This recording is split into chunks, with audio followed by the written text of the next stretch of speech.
important forum where we delve into a contentious issue whether street food should be banned in the country. So today we have a distinguished panel comprising a specialist, which is Amelia, and an adversary, which is Fatin, and an activist, which is Aisha Adiba.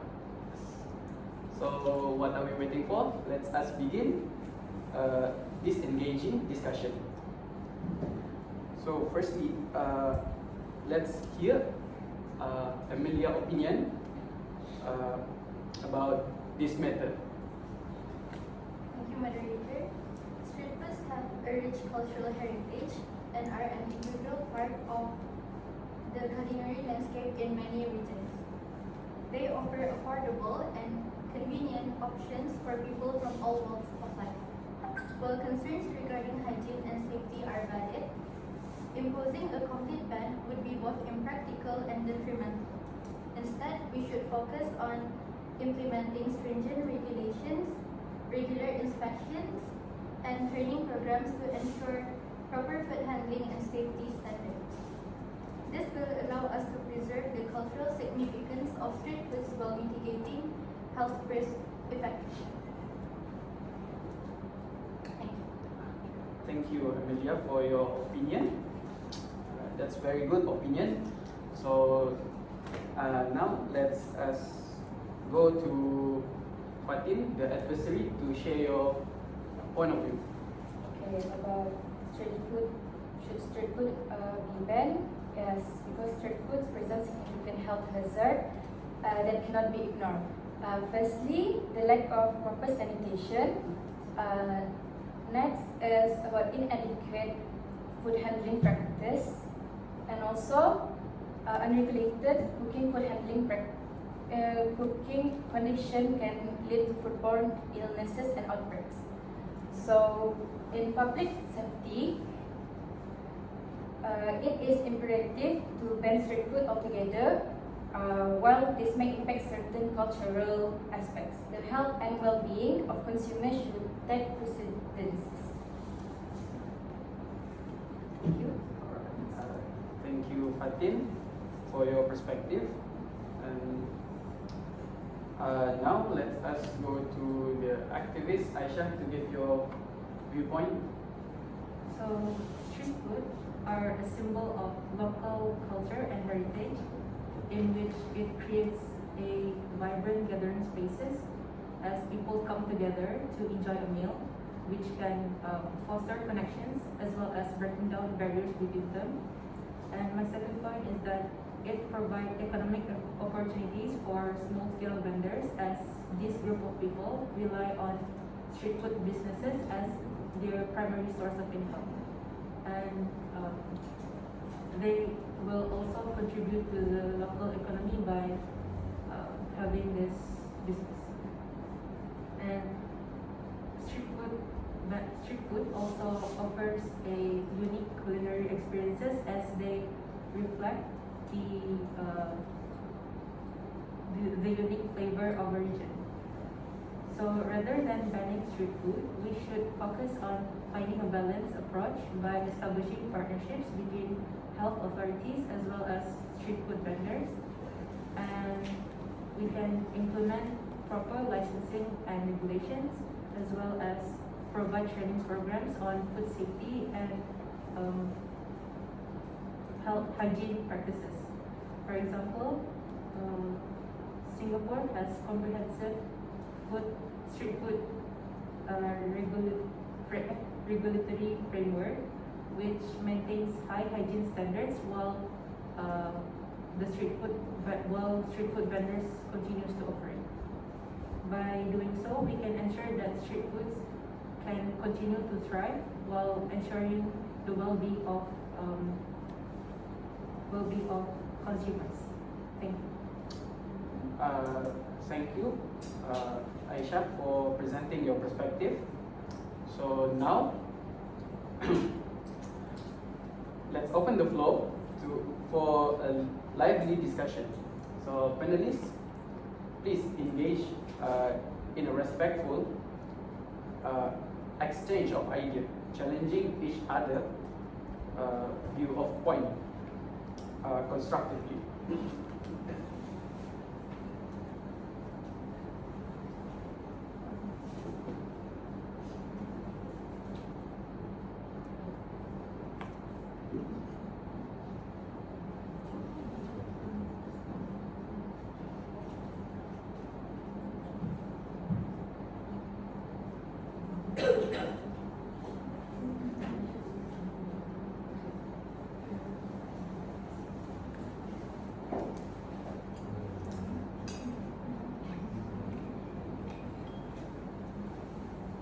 Mr. Moderator, do you mean with the audience? Questions? Are you expecting questions from the audience? Yes, sorry. For the audience. Right, okay, audience, your part.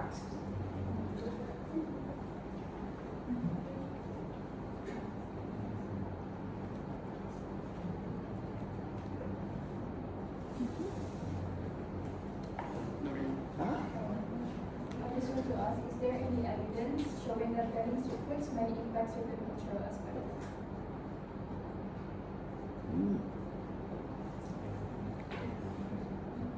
Come again, can you say your question louder, Nurin, so that the video can catch the question? Is there any evidence showing that banning street foods may impact certain cultural aspects? Excellent question.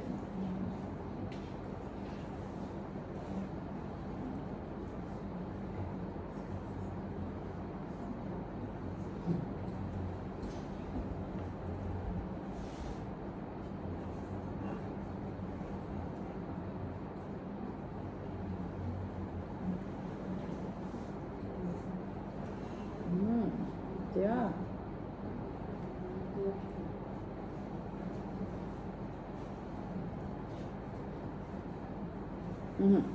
Okay. Yes, there is evidence about cultural aspects. For example, like tourists.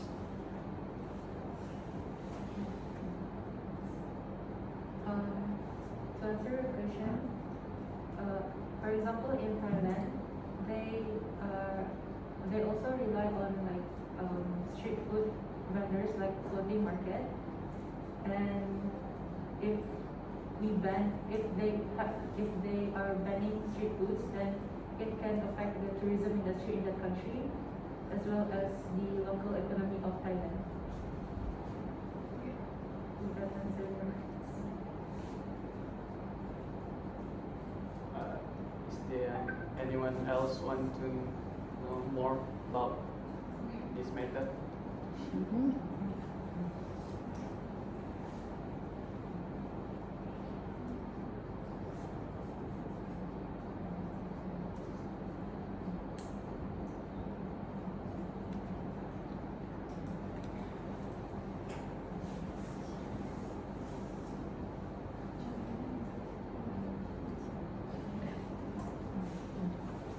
This is a question towards the adversary.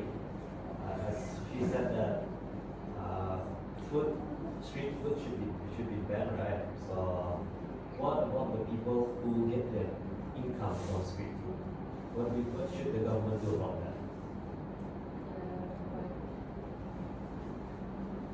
Good question. Another excellent question.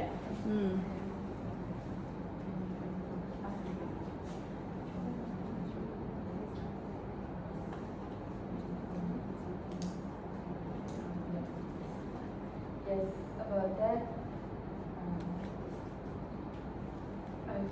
Can you repeat this your question? Since you said that street food should be banned, so what should government do about people who get their income from street food?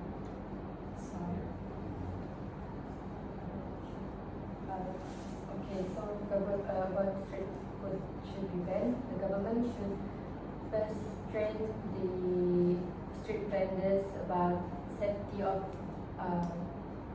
the street foods, on like their health, their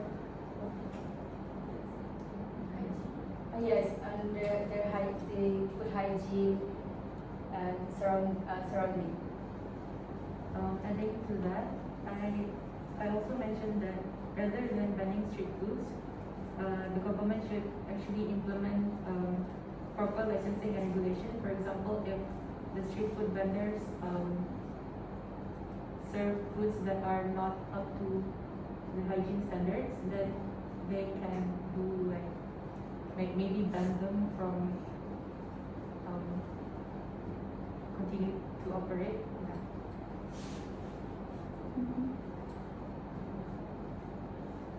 Is there any else? Want to add some question?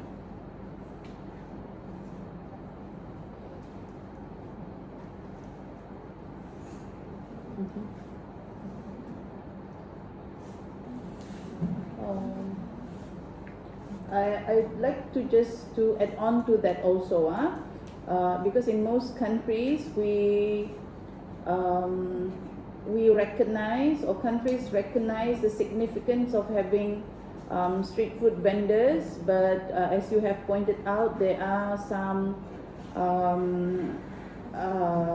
harmful effects that we might need to take note of also. While we have the regulations which you also mentioned, but we must also have an additional of enforcers or enforcement back up to ensure that those regulations are being enforced. All right, to make sure that standard is followed and maintained in ensuring public safety. This is safety. When we talk about health, it is public safety. So enforcement is also important in terms of ensuring street food is safe for the public. All right.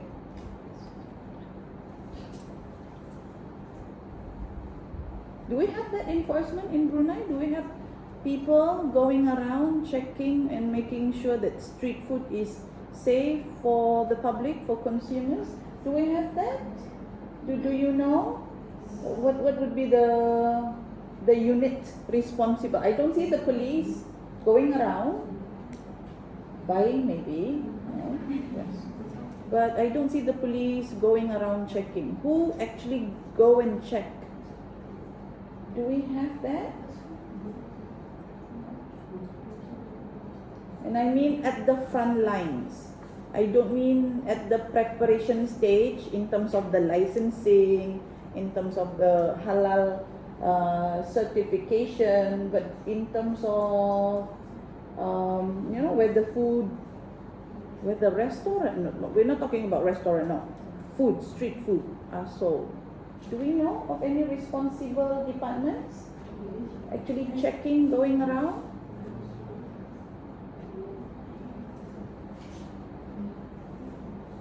Maybe it's good to know and find out whether there actually is one, okay, in Brunei, yes. If we don't, maybe that is a job opportunity for you. Go have one, please.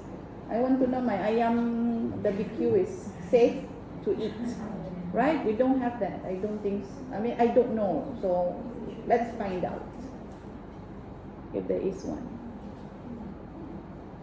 Any more questions? Yes.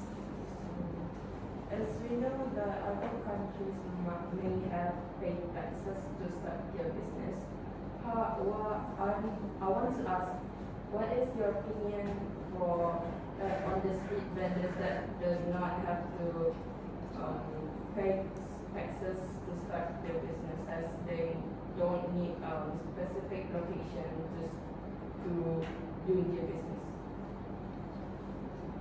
Okay, good question. Excellent question. What do we know about that? Yes.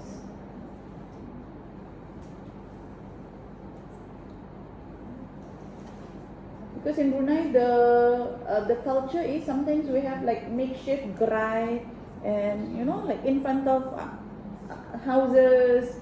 I'm not sure whether that qualify as street food or not, but certainly as stalls, food stalls, and they can earn thousands. Like thousands. Nasi katok, $1 each. thousands, like 15, 20,000 per month. So yes. What about monetary regulations to ensure that they are under some kind of, if not surveillance, at least monitoring from the authorities? Do we have that? Did you come across that in your research, in your reading? Does anybody know?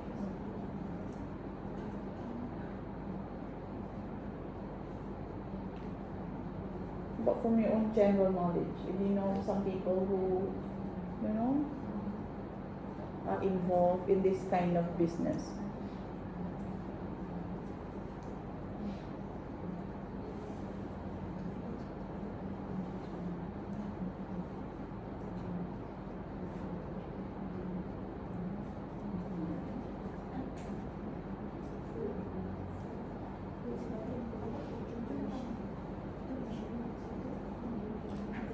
Maybe you'd like to add that later.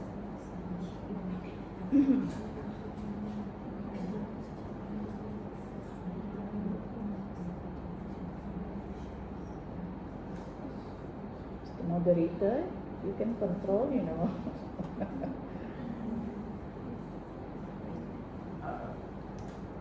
Just wait for a second because we are still thinking about it.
I'm gonna have to separate the chairs later. Yes, lesson learned for me. Any answer for Ain? Ain, right? Was it the Ain? Ain's question? To answer your question, in other country, if they don't have proper licensing in which they have to pay taxes, they usually want to start street food vendors because of income. They want to gain some income for themselves, but I think as customers, we should actually look for the certificate where the street food vendor has its license to ensure that our safety and health is okay. Yeah, to be safe now. Okay, yes. Alright, Ain. Yes, I think through regulations, like you said, like licensing, even for street vendors, especially the kind of vendors that operate using authorities installed stalls, alright? So vendors are going to have to apply licenses for their stalls, okay? So that's one way of monitoring also. And so yes, as customers, we do have the responsibilities to, just to see that the vendors that we do buy from, and our choices of vendors are selected because they are the vendors who have licenses, because those will be the vendors who abide by the regulation. So in a way, we ensure our safety, like you said, when we do check for those licenses. And then, so remember that those people who don't have licenses, who evade licenses, all right, who try to avoid getting those licenses, because to get those licenses, you need to pay a certain fee, usually, right? I don't know how much. So those will be some potential, they will pose some potential dangers to the public, because we don't know for certain, but they might be potential for them not to use raw materials which are recommended or which are not up to standard. So we have a social responsibility as customers. But as a way of checking also, those vendors who do not have licenses, remember this, while they may evade the license fee, they will also make themselves not eligible to receive benefits for small, medium vendors or businesses. So in a way, they are operating under the radar, and we don't want to be involved under or with those kinds of businesses. Okay, so we must, as customers, we must always make smart and safe choices for ourselves. Okay, just to add on to that. Okay, so thank you for all who have contribute asking some question to us in this discussion. So we have time for one final statement from each panelist. Which is specialist. Amelia, please share your concluding thought. As you all know, street food serves as a vital cultural and economic cornerstone in many communities. Rather than banning them outright, we should focus on creating a robust regulatory framework that addresses safety concerns without sacrificing the unique experiences and economic opportunities they provide. This way, we can strike a balance between preserving cultural heritage and ensuring public health and safety. Thank you, Amelia, for your thought. And next, Fatin, how about your concluding thought? Public health and safety should be paramount concern, given the inherent risks associated with street foods. For example, like there are a number of parasites that are spread to contaminated foods and drinks. So a ban is a necessary step to protect consumers from potential harm. While cultural aspects are important, they should not supersede the well-being of individuals.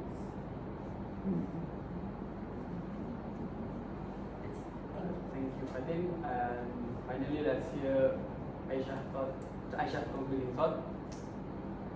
Street foods are essential part of cultural identity and local economies. Banning street food would be an overreaction. Hence, we should focus on collaborative efforts between the authorities, street food vendors, as well as communities. This way, we can strike a balance to ensure preserving of street foods while prioritizing public health. Thank you. So we come to the end of our discussion. Thank you, panelists, for your valuable insight and engaging in this enlightened discussion. It is clear that finding common ground through comprehensive regulation and support for street food should be for street food vendors is essential. Let's continue exploring that this topic further and work towards it and work towards solution that benefits both our culture and public well-being. So thank you, and that's it from us. All right.